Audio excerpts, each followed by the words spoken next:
Hello everybody, my name is Axel1324 and welcome to my channel. Today, I am joined by DREADPOOL and Michael Mullis of Next Level Gaming, and we are going to discuss what took us from casual gamers to hardcore gamers. Let's get into it.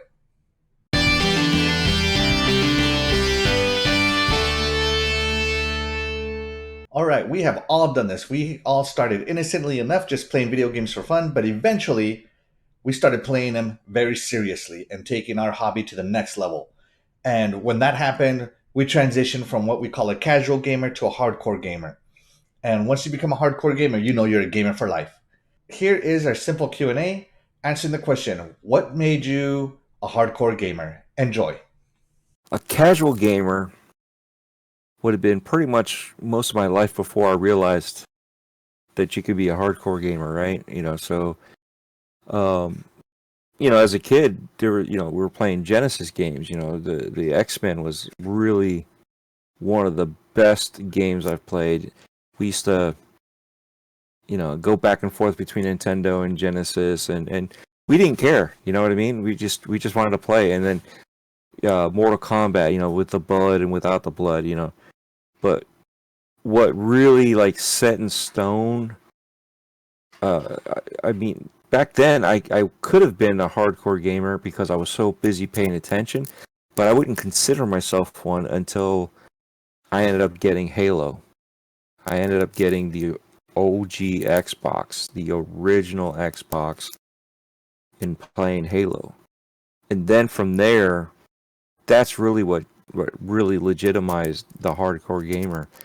Because when you go to a LAN party and when you tell your friend, that you get invited through a friend of a friend to go, and you're like, look, I don't have a computer that I can just pick up and go with the LAN party, and I don't know what games you guys are going to play, but I have an Xbox. And then you go to a LAN party, nobody is playing anything on the PCs anywhere. And this guy had his own server, he had his own network, he was making money out of his house like this, hosting websites and stuff, you know what I mean? So he was doing this stuff for a living, and here I am walking in with an Xbox. The whole night we ended up playing 4-player split screen Halo, and then we would have another LAN party, and then another LAN party, and all of a sudden there was another Xbox. Now there was more TVs, there was more Xboxes, and that's how it was every weekend. We'd go over there and start bringing our TVs and Xboxes, and getting into it hardcore, and moving from one spot to the next, hooking up our computers to the Xbox so we can go on GameSpy and play online before there was Xbox Live. That's really, I think, where we fully connected as a hardcore gamer within the group. We were just, all of us was like, it was just like, this is it, this is our life. We're going to go down the street and we're going to get pulled over by a cop because we got 2 TVs, 3 Xboxes, consoles, I got network hubs, stuff like that. So we'd go to the guy that had the fastest internet connection, we go there, and I'd set up my second Xbox as the server for Rainbow Six. So that's why I had two copies of Rainbow Six and 2 Xboxes, 1 TV. I'd set up the server. We'd all log in. I was number 4 in the nation or the world, I guess, for a server, because it was DREADPOOL server. But I mean, stuff like that. It all generated and started from Halo. That's why Halo will always be that special heart, throughout my lifetime because of where it got me. It brought everything in and started expanding from there. It wasn't just a kid that had to rely on mom or dad, hey, Christmas, this is what I want, my birthday, here's the game that I want. And we only had a couple games, but when that came out, we started getting more and more games. We're at now, back then it was like 1 or 2 games a year, and you played them nonstop religiously because that's all you had. And then with Halo or Xbox, you pretty much stuck with that, but then you started branching out to some of the other games that they had, and renting those games. And then you're like, okay, I like this game. I'm going to buy this game. So it was just like one thing after another, having like maybe 10 games, and then 360, yeah, you're back with Halo again. You had the Halo parties. You had the 24-hour Halo parties at GameStop, Psychonauts. Was it Psychonauts 8? He ended up being one of the managers at the GameStop I used to go to, and I was there at the same time he was there for one of the Halo parties, for the release of Halo 2. And it's just so funny how big this world is and how little it still is, coming through and finding out that we used to literally live within the same town, and now we live, so far apart from each other. And after a few years, reconnect, or not reconnected, because we didn't know. I'm sure we knew each other back then, but not like we know each other now. You know what I mean? So, and it all stemmed because of Halo. So it'll always be Halo is what got me into being a hardcore gamer. And hopefully Halo Infinite will expand that even more so with more people and more games, more ideas. I've been playing video games for a very, very long time. And I think turning me into a hardcore gamer from a casual gamer was probably at the point in time when I was able to afford getting games on my own. For like all kids, you rely on family to get your games for you. When birthdays and holidays and such. And so, when I, for example, my Sega Genesis was a gift from my parents for one Hanukkah. I typically, when there was, I started gaming, and I'd say, I mean, it was more than casual gaming. Even when I was much younger, we would have, we started out with Atari computers, the 8-bit computers, the 800, the 1200 XL, and back then, to tell you how hardcore I was, we had the 300 baud modem, which was if you ever saw the movie War Games, that was the modem. You dialed up, CompuServe or whatever BBS you wanted to get stuff from, and then you put the phone down on the modem. I would be downloading, I shouldn't say this, but I was downloading games even back then. And they weren't just, little games. I'm talking Castle Wolfenstein and things like that. Actually, even before then, I was playing games on a TI 99 4A, and I was playing grown up games even then. So I relied on my parents to supply those because, well, I was a kid.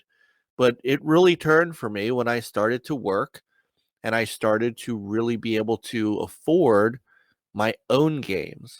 And I was able to go out and buy a Sega CD. And I was able to go out and get whatever game I wanted for it. And I was able to go out and then get, a Saturn and a Nintendo 64, my first Xbox. And so once I was able to afford games, that's when I really turned, more hardcore than I felt like I was even when I was growing up. I'd like to think, I was a television gamer. So, we had my father also worked for a toy store, so it was kind of easy to get this stuff. And I had the whole collection. And even as a young kid, I was playing the Dungeons and Dragons and the space battles and things like that. So I don't know that I was really, I think if anything, I may have turned from hardcore to casual and then back. As I began to grow a family and start really making my, wife and kids and things like that, for the first For the first few years of my oldest son's life, I was still doing game journalism. So I was, I worked for a site called Dreamcast HQ. I was an editor there, and then I created Next Level Gaming. And I ran that until 2007, when really my first child, my oldest, my current oldest, he was, you know, getting to where he needed his dad. And then I couldn't write on a website and go to E3 and do all the fun things that I was doing with that anymore, because, well, I needed to be a father. So that kind of turned me into more of a casual gamer. I almost stopped, and in fact, I stopped gaming for a few years because there just wasn't time for it, and it took me a while to get back into it. And I came back around when the Xbox One and PS4 were announced, and I liked what I saw, and started to get interested again, and then started to get back into doing, a little bit of work in the game industry and trying to figure out what I wanted to do with YouTube and things like that, and kind of re-entered where I'm at now, which is, a, a pretty hardcore gamer, Series X, PS4, PSVR. I'm constantly constantly playing. I seem to be constantly on podcasts these days. Yeah, that I don't know if that's it's kind of a weird road, and I don't know if that's quite the quite the interesting story, but that's definitely my story. Um, I pretty much started out a core gamer, lost it a little bit, in I guess 10 years ago, came back to it, and now kind of continuing to take that mantle up. I've been gaming since I was 8 years old, and it was just always 2 games a year that I would buy or have given to me, one for my birthday and one for Christmas, and that's it. And so if I wanted to play more than just those 2 games, I would have to rent them. And gaming was just a pastime. And when I was growing up, gaming was seen as not cool, super nerdy. So in my head, I thought when I turned into an adult, I would outgrow it. I would just stop gaming. And I always just played games for fun to entertain myself back then. It was what I liked to do to entertain.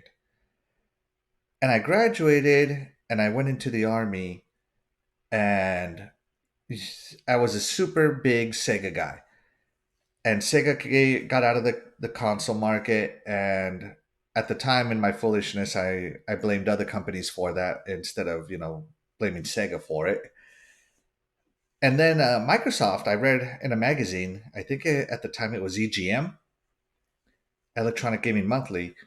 They said that, Microsoft was coming in. And I go, hey, there's no American company in the gaming console space. This is cool.